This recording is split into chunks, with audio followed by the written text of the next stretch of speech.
Okay. Good luck, everyone. Hello.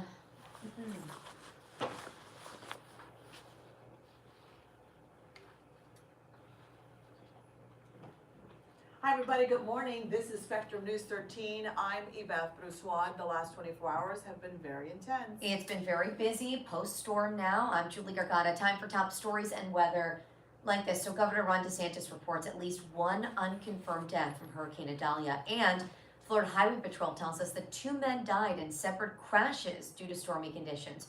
Recovery efforts are underway along the Gulf Coast after so much wind and flood damage. All that water there. Members of the Flagler County Sheriff's Office emergency response team set to deploy to Florida's Big Bend area in less than an hour. That's the area hit the hardest by Idalia. We're taking a look at what they're doing. They are taking with them a lot of equipment, airboats, high water rescue vehicles, and so much more. And due to Idalia, Brightline's launch service date has been pushed back yet again. Services will not start any earlier than September 22nd. The company says they're working with all those folks who have already purchased tickets. Good morning, Maureen McCann. You take it from here with a look at the forecast. What are you tracking right now in Clashon 13?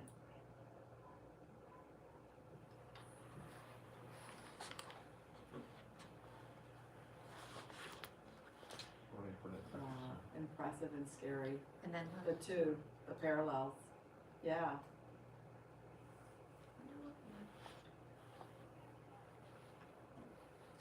They're kind of like the same direction.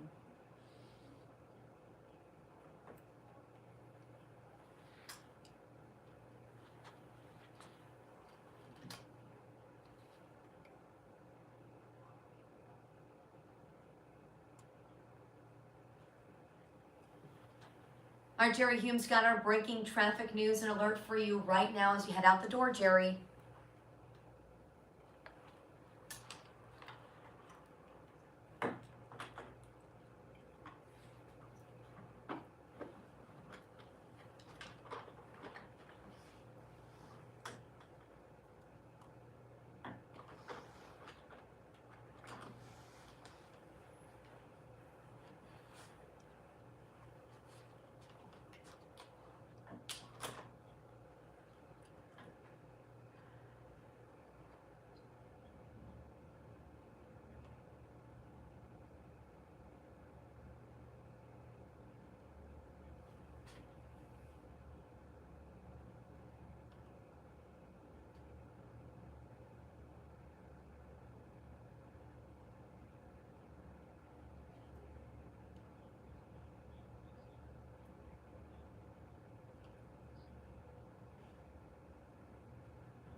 All right, thank you for that, Jerry. And now this, the recovery has now begun across the state of Florida. So much cleanup, assessing the damage. Many people look at the big picture and go, where do we begin? Yeah, some of these images, especially coming out of that Big Bend area, are just, oh my goodness, incredible. And so many trees down, some high water. According to FHP, 2 men were killed in 2 separate accidents during severely stormy conditions from Idalia. So response teams continue, of course, to pour into the heavily impacted areas. Listen.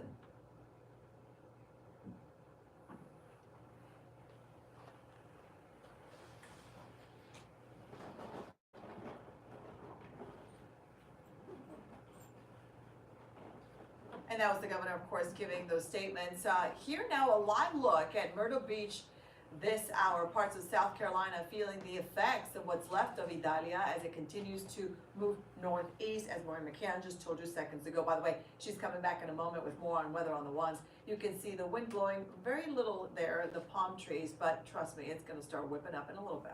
But oh my goodness, check out this crazy video. You see the windshield wipers going, but there. Yeah, that's the moment in South Carolina where the National Weather Service confirms a tornado actually lifted up that car, flipped it over, flashing lights, then the tornado flips over another car, a separate car. Police say that one person in one of the cars was taken to the hospital. Looks like some sort of Hollywood movie, but that was reality. We'll have team coverage from across the state this morning, of course, looking at how Floridians survived the storm and the beginnings of the effort to go ahead and rebuild. We continue, of course, with our team coverage throughout the morning, so keep it here. You know, here in Central Florida, so many of us were lucky. We feel lucky to walk away with such minimal damage from Idalia, but that's not the case everywhere, of course. Absolutely right. Plenty of help needed over in the Big Bend area. Let's talk about that right now. Celeste Springer is joining us in Bunnell, actually, with an inside look at how some first responders in Flagler County are stepping in to help. Celeste, good morning to you. So what are the plans out there where you are?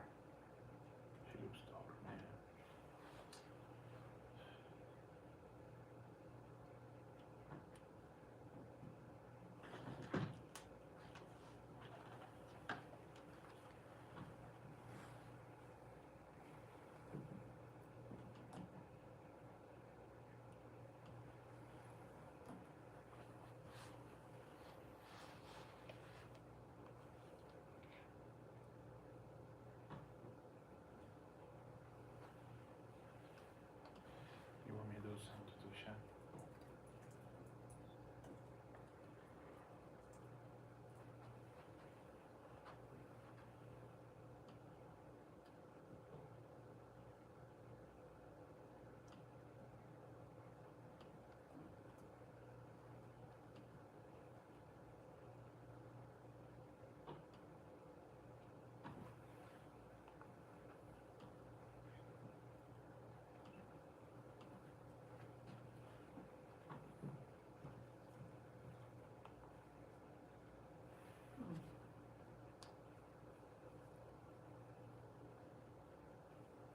Don't forget the sunlight for you.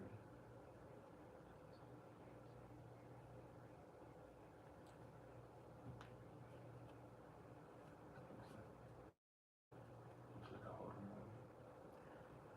Thank you for that, Celeste. Celeste was there with the power workers yesterday, another part of the state, and now she's covering this part for us, so thank you for that. You know, FEMA has activated a staging and deployment center, right, at the Orange County Convention Center. Their goal is to help areas impacted the most, right, by this hurricane. Officials say 100 of the task force has been deployed, 100 people, I should say. The two main areas crews were sent to are Suwannee and Taylor counties. The focus is now ground assessment.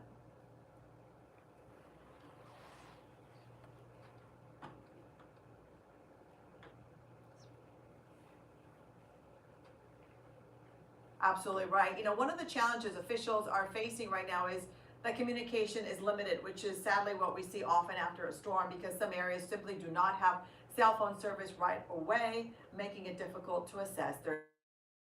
You know, there be some evacuation, certainly, and then there's this. Nearly 70 veterans are staying at the Orlando VA in Lake Nona after evacuating from elsewhere, the VA in St. Petersburg. VA telling us they had 24 hours to move these dozens of veterans and employees to the Lake Nona location. Keeping in mind, many of those folks that moved are in this a very particular program. It's PTSD or substance abuse. Navy veteran Matthew Gullius is one of those who evacuated.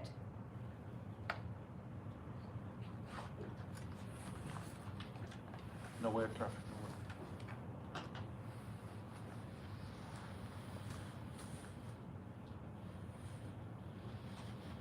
Bay Pines VA is still assessing if their building is safe to transport all 76 veterans back, but at this point, there's not a timeline for their return. So many people impacted at every level. Okay, don't go anywhere. Coming up next, we're taking you to another area along the Gulf Coast after flooding on the Barrier Islands in Pinellas County. You know, our team is on the ground there right now, getting an inside look at the start of this cleanup. You're watching Spectrum News 13. We've got breaking traffic news coming up in just a moment.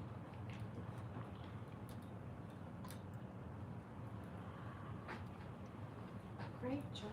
Good first I have one quick question that I'll put on the sheet. Nick Popham. Nick Popham. So he's in Pinellas County, yeah.